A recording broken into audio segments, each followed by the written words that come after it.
Hi students, welcome in the online classes of DAV school. As you know, in the class 8th G Science, we are on the revision of chapter 5th. In the previous lecture, we complete the revision up to part C. Today we start the revision of part D. Part D, question 1. Define the term static friction and sliding friction. When a force is applied on an object to move it over a surface, the counter force which opposes the applied force to prevent the motion is called the static friction.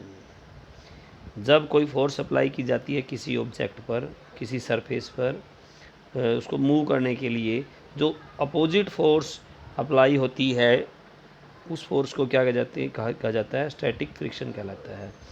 When one surface is moving another surface, एक surface जो है दूसरी surface के ऊपर move करती है, the frictional force between them is called the sliding friction.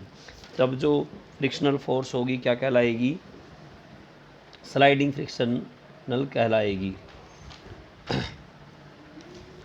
State the meaning of the term rolling friction and fluid friction. When an object is rolling over a surface, जब कोई object जो है role करता है किसी surface के ऊपर, the force of friction opposing the motion is called rolling friction. Roll करते हुए जो फ्रिक्शन आएगा उसमें वो क्या कहलाएगा? Rolling friction.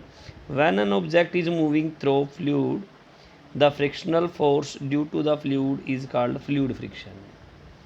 जब कोई ऑब्जेक्ट किसी फ्लूइड में से मूव करता है, जो फोर्स अपोज करेगी, जो फ्रिक्शन होगा, वो फ्लूइड फ्रिक्शन कहलाएगा.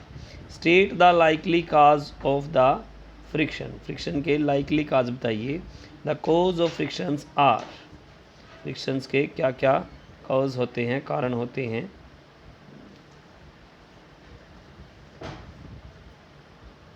Nature of two surfaces in contact. जो सरफेसेस कॉन्टैक्ट में हैं उनकी नेचर कैसी है, किस प्रकार की हैं वो. Force pressing the two surface towards each other. उनके बीच में कितनी फोर्स अप्लाई हो रही है, किस टाइप की फोर्स अप्लाई हो रही है, उस पर भी डिपेंड करेगा. A box is resting on A floor. एक बॉक्स जो है एक फ्लोर की रेस्ट में रखा हुआ है. टू मूव इट, इसको मूव करने के लिए force is applied as shown in the diagram below. हमने इस पर फोर्स अप्लाई, ये मूव करेगा. Give the likely value of the force of lifting friction. देखिए आपने फोर्स अप्लाई की तो 2F जो है वो फोर्स अप्लाई इस पर होगी.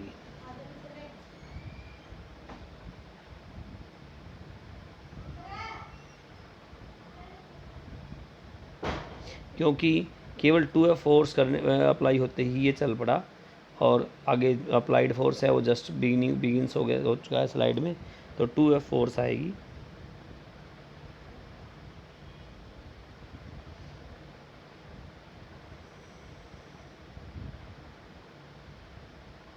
Sorry. Why does the box stay at rest in the cause in figure A and figure B. Figure A और फिगर बी में वो रेस्ट पे क्यों है? In this situation static force is equal to और greater than the applied force, hence box stay at rest in this cases.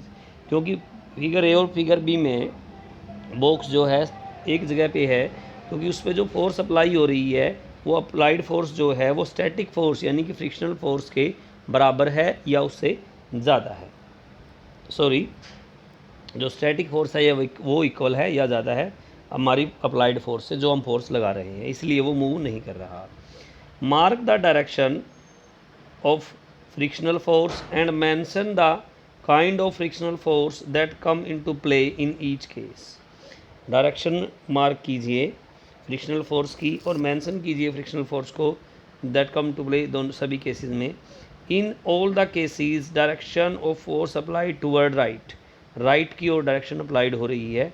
Hence the direction of frictional force is opposite to this, that is toward left. जो frictional force होगी वो उससे उल्टा होगी, left की तरफ लगेगी। Name the kind of frictional force that comes into play when a book kept on a collection of cylindrical pencil. It moves by pushing it. कोई बुक है, वो पर एक पेंसिल हमने पेंसिल के ऊपर रख दिया है, उसको अपना फोर्स अप्लाई करेंगे तो किस तरह का फ्रिक्शन होगा, तो वो रोलिंग फ्रिक्शन होगा। किस तरह का होगा? रोलिंग फ्रिक्शन होगा हमारा। ओके, आज हम यहीं तक इसको लर्न करेंगे। हम थोड़ा थोड़ा ही रिवाइज़ कर रहे हैं, आप इसको अच्छे से लर्न करेंगे। Thank you so much.